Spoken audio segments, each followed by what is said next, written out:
Now from Hollywood, California, the horror capital of the world, the Boulet Brothers, creatures of the night.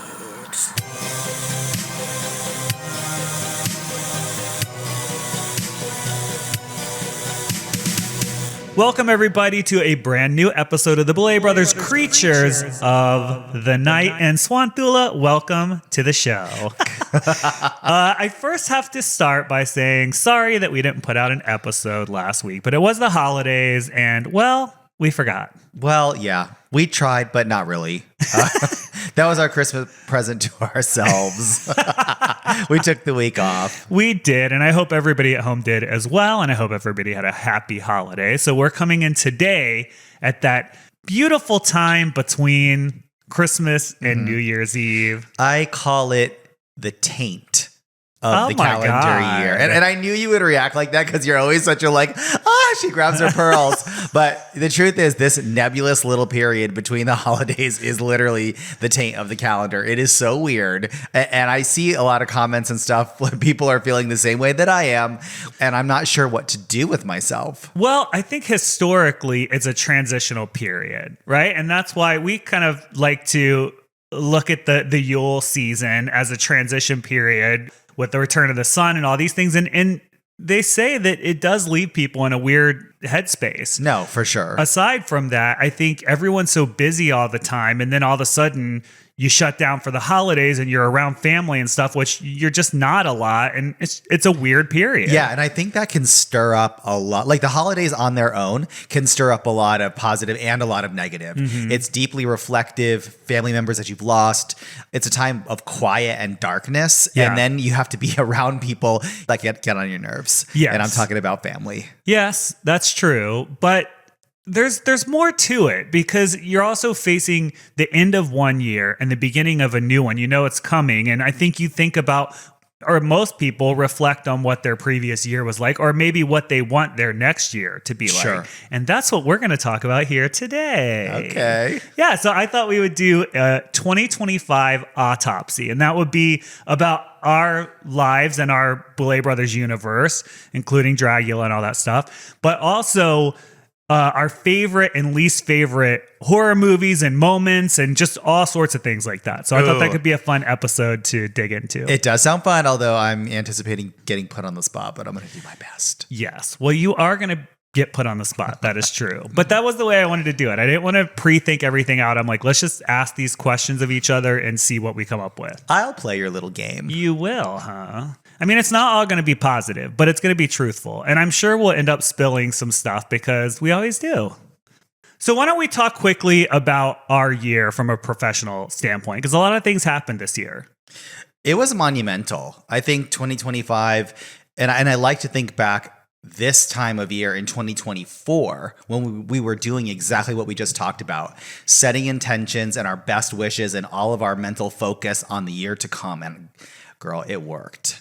Like this year was so prolific and lucrative in so many ways. I think the biggest thing was the 3-project deal with AMC and Shudder. I mean, that kind of defined our whole year. It did. And I feel really grateful about that because, first of all, before we go into this stuff, I think it's really important to examine your year. I think it's very important to celebrate your wins when you get them. So for listeners at home, take a minute to sit down and think about your year and celebrate your wins. Don't be afraid to do it privately. Like you don't need to go on Instagram or TikTok, just with yourself. Think about what you accomplished. And accomplishments don't have to be major things. They could be interpersonal things that are special to you. I totally agree. Like small victories. And it doesn't have to be blasted from the rooftops. And I think that even all of us, we all suffer from maybe even feeling guilt when something goes your way or it's positive. But we live in such a fast-paced, whirlwind, breakneck world where you're just always pushed to just go on to the next thing, on to the next thing. I think it's really important to acknowledge your victories when you get them because that's the fuel that will keep you going to the next one. I agree with that. And I think for us this year, this 3-project deal was a big part of that.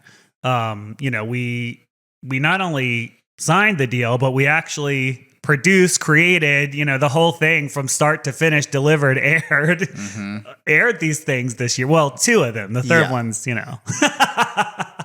the future. Third one, is coming soon. But anyways, and we squeezed in scripted holiday horrors project with David, which I can't believe we were able to do that. I love you, David, if you're listening. It was just such a fun project to get together with someone else who loves horror just as much as we do and has a really twisted sense of humor and worldview. Like, God, I swear we're like, we're like blood relatives. It's true. And earlier this year we toured the US with the season 6 cast, which I think was maybe one of the more pleasant tours we've been on. I think maybe the most pleasant, honestly. And I think that comes down to familiarity, but I love the touring crew. Andrew was just so exceptional being our kind of right-hand man. And the show was just stellar. So it made me proud to do it every night and just do it over and over and put it in front of as many people as possible. Yeah, it was a little bit of a weird experience because it was the first time we were doing our music live on stage. Yeah. And that was, we know this from producing clubs, but it just doesn't always translate. The whole idea of like every venue you go to is different. Yeah. And it's not just can you sing or not. It's like, can you sing? Okay, and you're comfortable, but what's the front of the house? What's the front of house running like that night versus the venue and how it sounds in there? And did they turn on the monitors that night or not? And that was a real learning curve. Yeah, no, it was so stressful, and just the wedges and their placement and the balancing and the effects, and then you do all that, and sometimes you get out there and it has changed, which is just wild. There was a couple of nights, Austin in particular, I remember, where I couldn't even hear myself. And I know I made sounds that I have never made before. And that was part of the learning curve. Was I know that I can be on key and, I know what my range is, but I didn't understand what that would do when you couldn't hear yourself, or it was 3 seconds off or whatever. 100%. Anyway, I was stressed about it too. I know, but I think overall we did good. I was happy with it. Yeah, the tour was incredible. And while we were touring, we actually flew back to LA to go to the Emmys again for our second time, for our second round of nominations. Our second wave of nominations. What a feather in the cap of everybody on the team. Yes. Sometimes I got to pinch myself. I'm like, our roots are so humble, and to get to the Emmys more than once it's incredible. Yeah, I think so too. It just felt, it gave me fuel to continue through. Mm-hmm. Yeah. With the tour, because, halfway through you're like, I could go home. I could stay here. We flew back to LA. I was like, I could just stay here for the rest of the time. Yeah. And I was tempted, but anyway. Yeah. Okay, we also hosted Not Scary Farms for the first time, and that's something that's been in the works for a couple of years. Mm-hmm. That finally happened, and we were introduced to their crowd and their audience as the new horror hosts of Not Scary Farms. Yes, and this is a different demographic, I think, of people. The queerdos and weirdos and the dark-sided horror people in the world, they've been selling a bread at us for years, but these theme park goers, I wasn't sure how we would be received. And I was so happy and delighted because the meet and greet lines were around the corner every night that we were there. It just felt so good. I loved all the monsters, the makeup artists, the screams. Like it's just so fun. It might be my favorite thing of 2025. I think it's mine too. Because I just love being there. We actually went back for their Knott's Merry Farms where they do it up for Christmas and all. There's just something about that theme park that I think is just magical. Yeah. Oh God. Every night we would go there. We went through a gate, sort of in the back of the park, a employee entrance. But on the way in, we passed that wilderness ride, like the flume or whatever it is there. And they have wolves in the park. So every night that we went there, when we were at the security gate, we were greeted and heralded in by woo, woo, woo, woo. And it made me so happy. It did me too. And seeing everyone with their big cases of people are there because they love it. People work there because they love working there. And I just thought, I don't know, I love it. And I'm excited for next year when we'll be there a lot more. Okay. So also we hosted our 25th annual Los Angeles Halloween Ball. A return to the Globe Theater. That just felt great. It felt great. I was very proud of the show. I wasn't super happy with the show the year before. This year, very happy with the stage show. Stellar. And we successfully aired the best season of Dragula and crowned the newest queen of the underworld. Yeah, Eva Destruction. And I have to say, I am very thankful to the audience and the network and the crew and the cast and everybody that worked to make this season just the best season of the show. It was the best by far in terms of how it performed and its engagement. And I'm thrilled. Yeah. And the process of filming it and just all the stuff that we got from what was in front of the camera drag wise, but was also happening backstage all the way through the finale. It was just. Yeah, absolutely. And again, I really want to thank the cast for just being there and kind of going through everything that they do and being positive and fun to work with. Some of them not so much, yeah. But you know what? They even had their part too. And then the Holiday of Horrors heralded in the holiday season, and that was just fun to see. And again, working with David and Bonnie and just so many of the people that we had worked with before and new people like Aaron Abrams and just a cast that we hadn't worked with before. Very satisfying. But here we are, spit out right before New Year's Eve. And on that note, we're going to take a quick break. But when we come back, we are going to talk about our favorite and least favorite horror moments of 2025, our favorite and least favorite moments of Dragula from 2025, and answer your listener questions. We'll see you in a moment.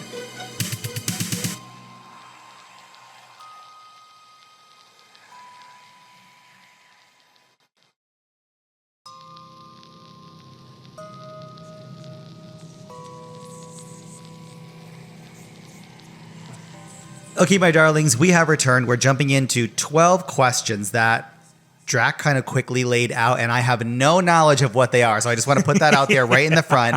I have no warning, no pre-thought. It's just going to be rapid fire. Let's do it. No, I want your raw truth. Okay. And I'm going to do the same. Okay. I didn't think about this at all. Okay. All right, go. Okay, so first question, and you can answer, then I'll answer right after you. Your favorite moment from Titans? Ooh. Oh, I guess I should have thought about this a little bit. Yeah. Favorite moment from Titans? I'm going to say it was shooting the Meet Our Monster segment. Oh. The whole cast was there. Everyone was happy. No one was eliminated yet. We were all in that neighborhood. It was it was probably the biggest production we've done.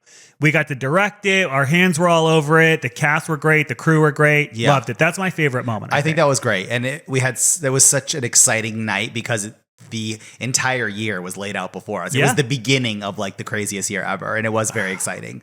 I think for me, it's baby, let the sinning beginning because it's a blood moon fang bang. Blood moon fang bang. Come on, let's go. Oh my God, it was so good. And it stuck with me for days. I mean, it speaks for itself. That was definitely my favorite. Love it.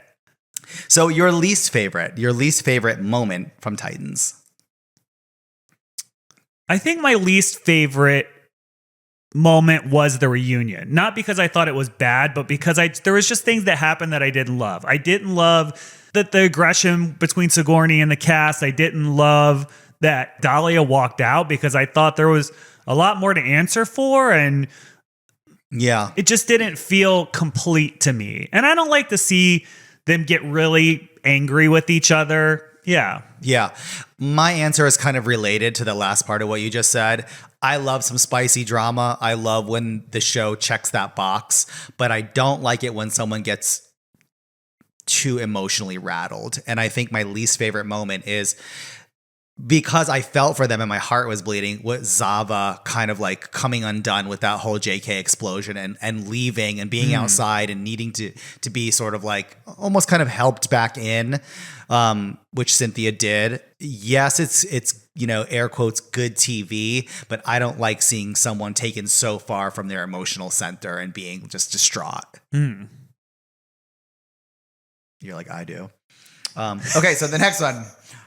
Your favorite thing you experienced personally this year? Personally? Yeah. I think my favorite thing I experienced personally was the completion of all of this, because there was a lot laid out before us at the beginning of the year, and it was a little bit intimidating. It was shooting all these seasons and projects, but also knowing we had to come back for Emmys, go back. We had to go on tour. Then we knew we were going into knots. It felt a little relentless at the start of the year. Yeah. And I was like, wow, what am I going to feel like by the end? But here we are on the other side. We did it. And I'm proud of that. I think you should be. I skipped one, and this is the other question is, what is your favorite thing you've experienced professionally this year? For me, the answer is the same for both, which is our residency at Knott's. I mean, personally, it was so satisfying and fun. It was just fun. Our work collided with something that was so satisfying. We would be there anyway. We go there every year for years and years and years, and we love it. And so professionally, being heralded in as the next horror host there's a long line. It's a huge history. Elvira reigned there for almost 20 years. Like, it is just so satisfying in both. It felt so just like a moment when they were like, here's your dressing room. This was Elvira's dressing room. It's your guys' dressing room now. And, and they just took really good care of us. And I just love it there. Me too. That slowed me down too. Cause you remember I sat there and I was like, she looked in this mirror for 20 years to prepare herself for her Halloween show here. It was a moment. Yeah. Okay. So what was your least favorite thing you experienced personally? Personally? Mm-hmm. Probably some of those moments singing on tour. My God, really? Yeah, because like I said, I know my voice. I know what I can do and what I can't do. And that's the first time that I felt like I didn't have control over it in certain moments and wasn't fun. I think Austin stands out to me and the Halloween Ball stands out to me as two nights. The Halloween Ball we should not have done. It was not equipped for live singing like that. Yeah, so, I agree. And plus, the stage was almost over programmed. Like, there was so much, and I'm proud of that, but I don't need that stress in my personal space. If there were other performers, it would be one thing to, okay, yes, we can squeeze in another one. We're going to run a marathon show here. Got it. But that is already happening in a high stress night. And then we're going to sing in a place that's ill equipped for it. Ooh, that was a choice for sure. Yeah. This one's hard for me. A negative personal experience. This is kind of a strange answer, but it happened not very long ago. Because it's when that guy canceled it's when you got kicked out of the Warhammer Heat, right? Is that was it? God, that really was it.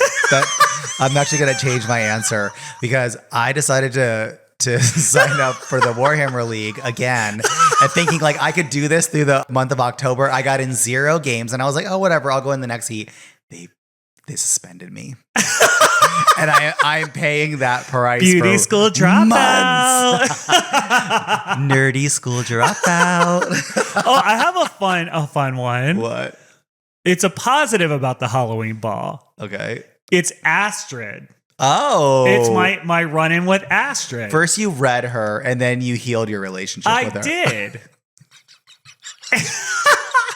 But I love that you are such a character to me. I love all of everybody on the team to be happy and get along. Me too. I don't like it when they're not. And I was so pissed off. And something I hate worse is when someone comes up to you and they try to act nice to your face after they talk shit about you online or drag your brand or whatever. I was like, you're fucking with the wrong person. I'm not going to go into what happened. Call her out. Because it ended up being good in the end, and it was fun, and I got to see fun Astrid again, and I was like, this is the Astrid I like. It was great. And Neo, if you're listening, I love you. I think you are so cool. You are generous. You are gorgeous. You are deadly. The fashion show was incredible. But what I loved about it, Hosa was there. Astrid was part of it. Alexi Love was there from Drag Race. And there were just so many cool people that were involved in that production. And I was just happy that everybody was. Well, are you going to name them? I'm sitting right here. Fucking. Anyway, Neo, I love you. And I thought it was super cool. Okay, so that was your so what about your least favorite thing professionally? Are those kind of the same? I said that. It was the singing part. Yeah, but the question was personal. So it might be both, right? Oh, yeah. I'm trying to think of professionally. Our lives were so wrapped up in work this year, pretty much 11 months out of the 12. I think a lot of the professional and personal things will overlap. Professionally, I would say that I allowed the production team to have us get to the soundstage so much earlier than everybody else and not turning the fucking trailer on. Ooh. That is it. I was so pissed off every Yeah. day. And to sit there and get there before everybody else and not be able to get in, I didn't like that at all. You know where I thought you were going to go? Because it's probably my answer. Next time, I'm not going to allow anyone to influence what I think should happen on the show. That's true. Because those doors are now permanently closed. Yeah. Like, I'm not going to listen to anyone except for you, my own voice, and someone that I have to listen to more, Casey.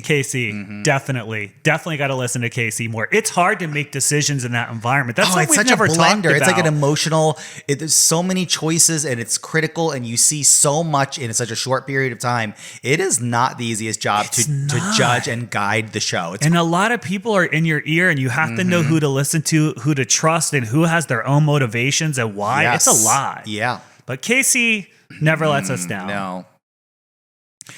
Okay, we're moving on to the films of 2025. Oh, okay. Yeah. So, your favorite horror films of the year. Okay, my top 3 are Dust Bunny, Sinners, and The Monkey, with The Monkey being my number 1. No. Yes. Oh my God. Yes, The it Monkey is. did not make my list. And I have a couple of honorable mentions, which is Okay. Companion, Weapons, and Bring Her Back. Not as my favorite, but I was pleasantly surprised at Companion. Companion was good. It's not what I thought it was going to be, and I was like, oh, I really liked this. No, it was super. And I like Sophie Thatcher a lot. And Harvey was in it. I just really liked it. No, I agree. Monkey? I love The Monkey because it had, okay, first of all, the other movies we've seen of his are very serious. You know, there's a certain tone, and I really like the tone. This is Osgood Perkins we're talking about, everyone. And The Monkey, to me, was a new side of him that we hadn't seen, and I love when dark humor is done right, and to me, it was done right. I loved it. Nice. God, Dust Bunny is a good one, too. That definitely gets Of an course. honorable mention. That is like a dream movie. Like I said this last time, it's a new classic as far as gateway to horror. It's so cute and imaginative too. I loved it.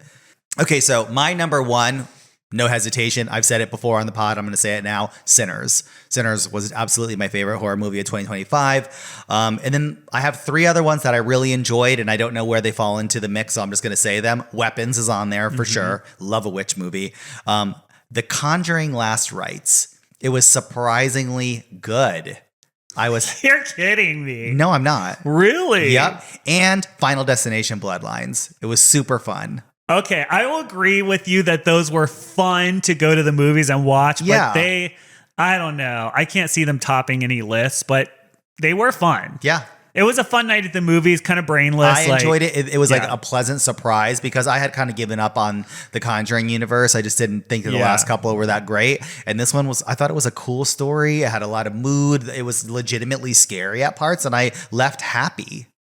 I just want to see a Conjuring movie where she gets her ass beat a little bit. Oh, you hate her. I don't hate her. I don't like how it's like she's all powerful. I'm like, Bonnie or somebody needs to whoop up on her like real good and Yeah. flip her down the stairs and Yeah. like really fuck her up. Then I'll be into it. Okay. So now obviously the reciprocal question, your Dun, least dun, dun. favorites of the year, your least favorite horror films of the year. Okay. Are you ready? Yeah. Megan 2.0. That's a good one. Ooh, I forgot about her. She's on my list now. And this one I feel like I'm going to get shit for, but I have to say it anyways. Don't get mad. It's VHS Halloween. You're saying to me, don't get mad? I'm saying to The people out there in our universe. the people in our network. Yeah. Oh, I really Yeah, I like tried the really hard VHS. to I like really parts of like the that. VHS series, and I really love the idea of them taking on Halloween. Mm-hmm. I just didn't love it. Yeah. It was the last one that I think saved it. Yeah, the last one I think was better. Look, the and haunted who am I? house. Like, people hate our anthology, so who cares? Yeah. But that's just my opinion. And I'm just here to share it. Right. My least favorite, Heart Eyes. Heart Eyes. Oh, I hated Hard Eyes. So I forgot. annoying. I It hate didn't- Hard Eyes more than Megan. Yeah, but Megan now makes my list too because I forgot about okay. her. Yeah, but We're spreading the hate around. Hard Eyes is number one hate. And Hated Hard Eyes. I hated it. couldn't stand it. Didn't know what it wanted to be. It wasn't funny. The irony of the love did not land. It wasn't like a Hallmark horror. It was just not good. No. And this one, I'll have to cringe a little bit because it's kind of on our network too, which is it just got on my nerves. I'm not saying it was a terrible movie. I'm saying it got on my nerves. The Rule of Jenny Penn. Yeah. You It know? was unsatisfying in the sense that you really wanted the antagonist to suffer badly, and he never did. No, he never did. No. And what the hell was it? If I had to see someone like kiss a doll's ass another time, I would scream. Yeah. All right, what's next? Okay. Dead silence. Okay. The best piece of advice you have for listeners for 2026. All right, I'm going to give this advice, and it's hard to apply. The reason it's hard to apply is because if someone had told me this advice 10 years ago, I wouldn't have understood what to do with it. But it really is about being present. It's about living in the now. And I think sometimes it's hard to absorb what that means. Our lives are so busy, but you will never get this time back. And one day you will want it back. And you'll look back on your life and think, wow, I was so hot and I didn't even realize it. Or I had it so good. I could have did so much. I could have, and I don't mean like go accomplish giant things. I mean, have sex with someone you want to have sex with, or go on that hike that you wish you did, or take a train somewhere. Like whatever it is you want to do, just do it. Yeah. You're not here. No one ever dies and says, wow, I really wish I had not fucked so many people, or I really wish I had worked more. I really should have put that extra 20 hours in. No one says that. It's true. It's about now and the memories you create now. And it's also not about stuff. It's not about stuff. It's about memories. The stuff, if you can use the stuff to get memories, I feel like I do that with our house or antiques, I try to set up we could have a party and this would be a part of it and all this kind of stuff. And that can make moments, but stuff is nothing. Stuff comes and goes. And I think it's with people too. Your comment here is reminding me of something that I read, and it was about the idea that it's like a way to view your life. People, it's like the train car. Like some people come in on your train and they're on the whole ride. You know them your whole life, or they come in for a very short time and then they leave. And it makes me think of valuing not only what is going on in your life, but who is in your life too at that time. Mm-hmm. My advice is much simpler. And again, remember, we weren't allowed to think about this ahead. It's in the moment. Jack is we're just gonna rapid fire. I don't know how rapid fire we're being right now, but my answer is that, and this is something that I live by. I encourage Drac to live by it. Drac lives by it. It is trust no one above your own instinct. Yeah. Listen to what your inner voice tells you, something that you might want. Are you comfortable? Are you uncomfortable? Does this person give you a vibe that's so filled with light? You follow that. Does this person make you feel weird or any way negative? You follow that. Just listen to what you think and what your inner voice is telling you before you listen to anyone else. I think that's really sound advice. Okay, so what's the opposite of that? A piece of advice everyone gives you that you think is total bullshit. I think people that push too hard on financial planning, I think that's a little bit of bullshit because everyone's life is different. Everyone's circumstances is different. When they're like, you're by age 40, you should have this much in savings and you should have, it makes everybody feel like they don't have their shit together. And I'm like, I don't believe in that. Some people don't even come into their own until they're 40. I'm not saying don't plan for the future, but again, you might get hit by a car tomorrow. You might not live to be 50. You don't know what's going to happen, and I just think you should enjoy your life now. And yeah, of course, be responsible. Don't set yourself up to flop or not be able to take care of yourself later. But I just think you should take all those pressures off. You should be doing this. You should have met your person already. You should have this much in retirement and a 401 and this. You don't. No, I disagree with all that. What you should do is have fun today, right now. I can't think of a piece of advice that I think is bullshit. There's probably so much of it. You know how I am. I don't listen to people. I'm surprised you didn't say the advice I just gave was bullshit, because that's like you. That's absolutely like me. But you can't think of one thing. I don't know. You know what comes to the surface is like when they're like, "Well, be careful." You know, when you go out and you do something new. I can't believe you're attacking your mother at Christmas like Oh my this. God, I really am. It's her voice. Sorry, Mom, I love you. But it's that, I'm going to do this and we're doing this and we're taking these risks and I'm going to go do something that I've never done before. You've never done before. Oh, are you sure? Be careful. It's like, don't plant that negative seed in any form in my fucking head. I don't appreciate it. I don't listen to it. Do that because I'm like, oh, you're trapped. No, but you know how I am though. It's like when you speak it, Yeah. I think it gives it power. And I'm like, don't say that shit to me. You just have to realize that those people actually don't have any power, and then it's easier to deal with. Oh, I know that. Okay, what's one thing you're absolutely done doing in 2026? Now, what does that mean? That you're no longer going to do it, so you're not going to do it at all? Okay. I'm done making myself uncomfortable so that other people can be comfortable. Oh, that's a good one. Like, I'm not going to just really put good myself one. out. I started that actually last year. I kind of turned over a new leaf after a couple of like business things that I was like, you know what? Oh, and I love this Drac 9.0 that your form right now. Yeah. Like the way that you've been serving it to people in our lives. Well, it's going to get even more. I love it. It's going to get even more. I love it. Because I I'm support done. it completely. I'm done. I'm not making myself uncomfortable. Everybody else can be uncomfortable. Because I actually, I'll make myself uncomfortable for everybody else's comfort. And that adds up. That's cumulative. It has stopped. The train has stopped. So if you're coming on tour with me, take care of yourself. Because if you don't, I will take care of you. Ouch.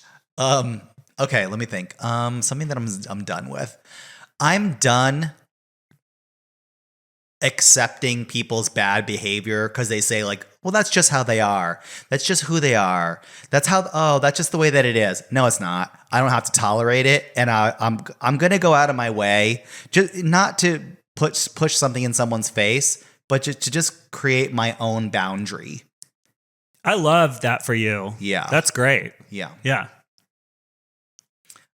What boundary are you setting in 2026? Well, there it is. I'm setting the boundary of when people's bad behavior or just their negative energy swerves into my lane, they're getting crushed.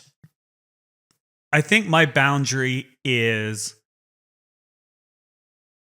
I'm not going to allow people to dump their life's disaster onto me. You need that. Because that happens. It happens with people on the show sometimes too. You signed up for the show. You know exactly what you were doing. It's spelled out in 5,000 pages of documents, and you know exactly what's going on. So if your life is already a disaster, and then you just want to top this on it and say this is the cherry and it's all of you all's fault, I'm not dealing with that. You won't get a nice call from Drac anymore. I don't care. Okay, so what habit are you trying to kill in 2026? Being mean? No. Can't do that. No. Kill your whole personality. Okay, what habit am I trying to kill? I'm trying to kill feeling guilty when I'm doing nothing. Like if I'm just kind of like, please do. Yeah, if I have a moment, a liminal moment where I don't have a responsibility and there is no giant list pending and breathing down my neck, sometimes I feel guilty and busybodied and I have to like buzz around and I need to get rid of that. Yeah.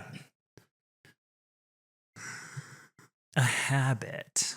I don't have a lot of habits. I would say trying to slow down in the morning for self-care because I have a problem with that. Like when I wake up, I'm like, I want to get going. I'm like, I don't want to have to like, let me put on these lotions and take these pills and do a stretch and meditate. I can't stand it. It drives me nuts. I just have to go. That was so pointed at me. No, it's not, because I think it's good. I do all those things. I think it's good to slow down and do those things for yourself, but I don't do it. I'm just like, no, I want to get going. I got stuff to do and I just want to do it. I was hoping you'd say the habit you were going to kill is complaining, but you didn't. It's okay. Morning care time for you is good. And on that note, we're going to take our second break. And when we come back, we will be answering all of your listener questions.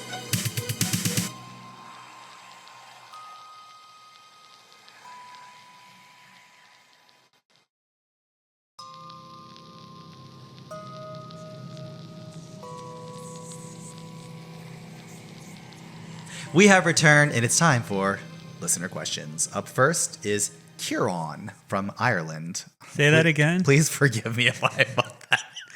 Kieran. I don't know. It's pretty. No matter how I say it, I like it. So, Kieran from Ireland. Just wondering, do you like animation? Have you seen the Castlevania Netflix series? Well, yes, I do like animation.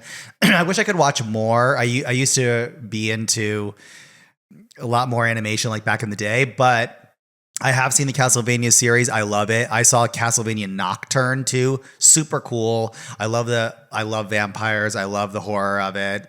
I would recommend anybody to watch it. Chelsea from the UK writes, I'm re-listening to the older episodes of the podcast, and it's around the time you're talking about the Halloween ball, which sounds incredible, by the way. I know it's a big ask, but would you ever consider bringing the Boulet Brothers Halloween ball to the UK for all of your fans over here who would absolutely love to attend a Halloween ball hosted by you both? Oh God, Chelsea. I have worked on that. I have put me personally a lot of energy into solidifying our relationships there. And the truth is, it's just our schedules are so crazy, and October is absolutely our busiest period. It's so demanding on our schedule as it is. It just never connected, and it couldn't make financial sense. It's expensive, but I would love, oh my God, Halloween in London, like Halloween anywhere in the UK. Amazing. Yeah. It's bringing everybody over from the United States, because obviously if we do a Halloween ball there, the fans want to see people from here or from the show. Yeah. Or whatever. And there's also some weird, like, because we're not UK based, we have to pay some like 20% tax. There's some like huge tax. Yeah, it's difficult to do it and make any money. Now, what someone should do is someone should throw, just like they do in Boston, a Boulet Brothers London Halloween ball.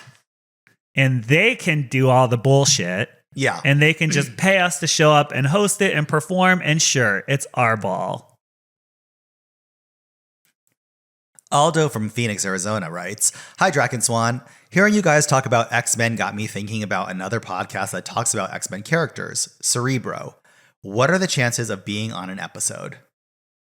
I am down to talk about comic books at any time. So the chances are high should they invite us, which has not happened. Now, I might be getting this wrong. No, you're right. Yeah. We know one of the guys who produces it. Yeah, exactly. So hopefully they will invite us.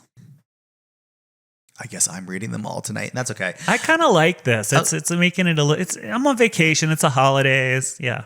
Well, sometimes the way that the sentences are structured, I'm like, oh, you're terrible. These guys are rejected. But go ahead. But I'm doing good tonight. Don't curse me like that. Don't put it into words. Don't put it out there. Now watch what you've done. David from Pennsylvania writes, My husband loves the rug. Oh God, don't we all? Will you have any merchandise featuring the rug?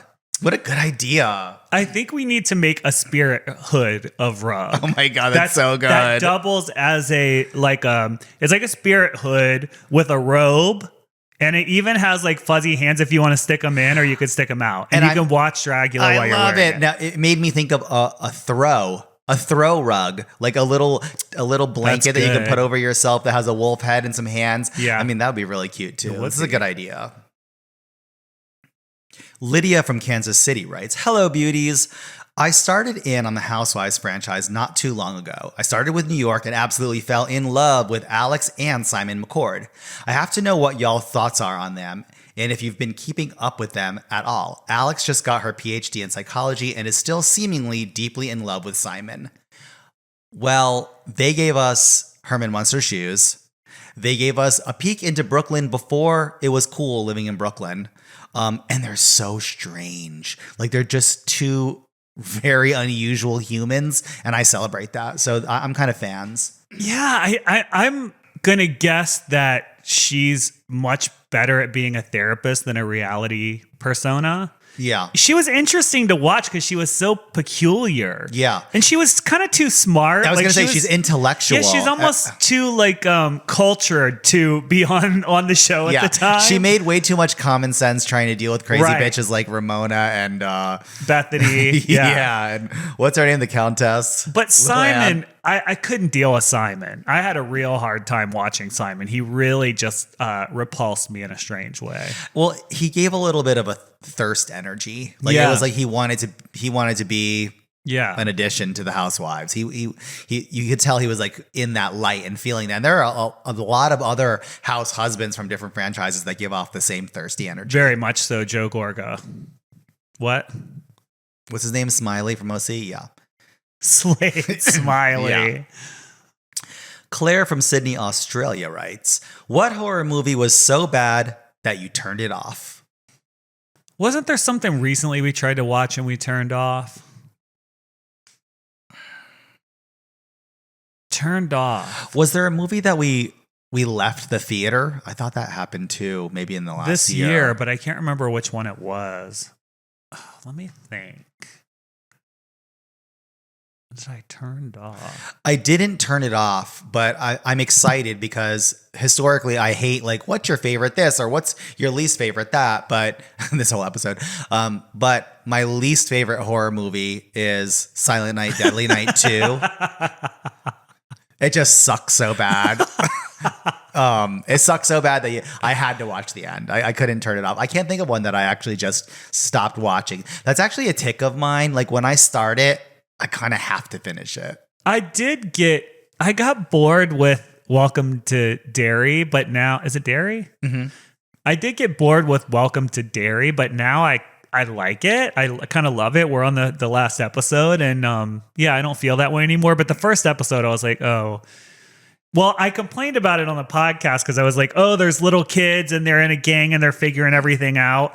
But that was before I realized a bunch of the kids got killed on the first episode. And then I finished it the next day and I was like, great, I don't know what I'm talking about. But it has gotten a little get along gangy here at the end. Just slightly. Like that girl with the glasses, I'm like, love her though. Are you homeless? Like, love her. How come you're out in the streets? She's such a goonie. Like, yeah, but I love she's in it. the streets all night long. She got her business out here in the streets. She is. She's in the streets all night, every night. She's like at the clubhouse by herself at dusk. Nobody cares.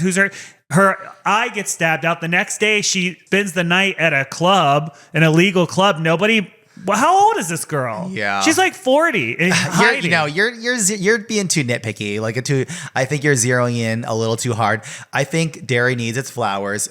It handles so much material, and I'm talking about like unusual stuff, like psychics in the military or experimentation with monsters, but tying it to like the Cold War in the US. And these are things that have happened in history. And then the racial tension of the era. I think it blends a lot of complicated things that could come across as hokey, but it does it very successfully. And there's some like legitimate moments. Like I got the chills last night, which is awesome. There are scary moments. There really are. Yeah. There was a moment that I actually looked away from, which I rarely do. Really? When Glasses was trying to use the chop saw on her eye. Yeah. I was like, not the wood shop. The 9 wood shop. No, I did not like that at all. And what do you think about She-It? I don't know. Shit. I'm not sure what I think about shit. I'm on the fence. Kind of interesting, but also almost unnecessary. I don't know. Well, she got blasted, but she didn't Yeah. die. She's just like, I don't know what that did to her. I guess we'll see. Yeah, we have the finale tonight, so Maybe we'll I'm find excited. out. Although they hauled her off, she's. It seems like they're hauling her right into season 2, but I don't know. We'll see. Ooh, Is there going to be a interesting. season 2? I We hope don't know. So. It's so good. Hannah writes, would you be up for directing a VHS segment? What's your favorite VHS segment thus far? Ooh. Of course, we would totally be up for it. I actually want We've to talked do it. about it. Yeah. I haven't seen them all, but the first one I saw, I think might be the original, like VHS. And it's the tale of, is she a vampire? The She's some vampire kind of that she creature. flies off with. Yes. Yeah, that I'm was like, oh really... my God. And they had that practical makeup. Her eyes kind of separated. Her face got so alien. And it gave me some fun scares. Like I thought it was That one really stands out to good. me too. The first couple of VHSs I thought were really good actually. So I would love to do one. You just have to edit out my little bit about the VHS Halloween from this episode of the Boulet Brothers Creatures Well, the of the reason Night. that you said that is because we would love the chance to get our hands on a segment of VHS Why and haven't just make they the next one asked better. us to do it? That's the real question. That's the real question. Drea from Fresno, California writes, my partner and I watched Holiday of Horrors and loved it. My favorite was Down the Chimney, but my partner and I couldn't agree on why Santa puked everywhere. My partner said it was because Santa only eats milk and cookies and it was disgusted by eating a vegetable. I said it was because the carrot hit him smack dab in the uvula, triggering his gag reflex. Please help us settle this. That's what it was. It was because it fell from the chimney and crammed in his throat, and it just got a gag reflex. That's how I took it too. Yeah. Like And- the carrot just like smacked him in the back of the throat and it was like a quick puke reaction. Yeah, apparently there was a lot of fan mail for Down the Chimney. Oh, it's so great. I personally would write fan mail about Down the Chimney because I thought it was so good. Yeah, so great. Kate is so twisted. I love it. Keisha from Kentucky writes, have you ever considered writing an autobiography or memoir? I would in the future. I think it's premature. You know, in some ways I feel like we're kind of just getting started. It's like chapter 1 of however many there's going to be. So I don't know. Yeah. I would in the future. Yeah. I don't know. I kind of, sometimes I get tempted to, I'm like, I want to tell people stuff that they don't know because there's some assumptions about us that are so wrong. Yeah. And stories, what people say about us and stuff. And Not only say, but will repeat for 10 years. and that you want to correct it because you know, but you just can't. You can't do it. So one day I would love to destroy some people's careers. Oh God. Yeah, I would say yes too. And kind of unlike Drac, like, yes, I kind of feel like we're just getting started, but I don't think we're at chapter 1 because we have had previous lives in this life. Yeah. There have been other careers in other industries that spawn crazy stories. That led to this. It was the road that brought us to TV. And I call it the movie, right? I'm like, we'll get a weird prop like the rug. I'm like, the rug's going in the movie. And anything that happens, I'm like, even some, really bad things have happened. I'm like, that's a chapter, that's a scene in the movie. So hopefully one day we'll make that movie or that memoir. All right.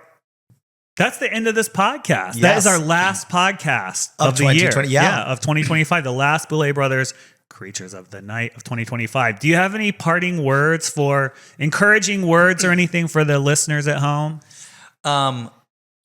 Don't be careful. Listen to your inner voice and have an amazing new year.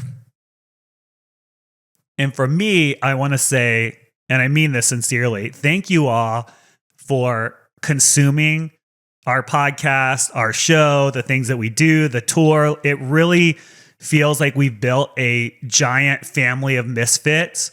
And that makes me feel good because I didn't have a family of misfits when I was sort of crawling up out of the grave.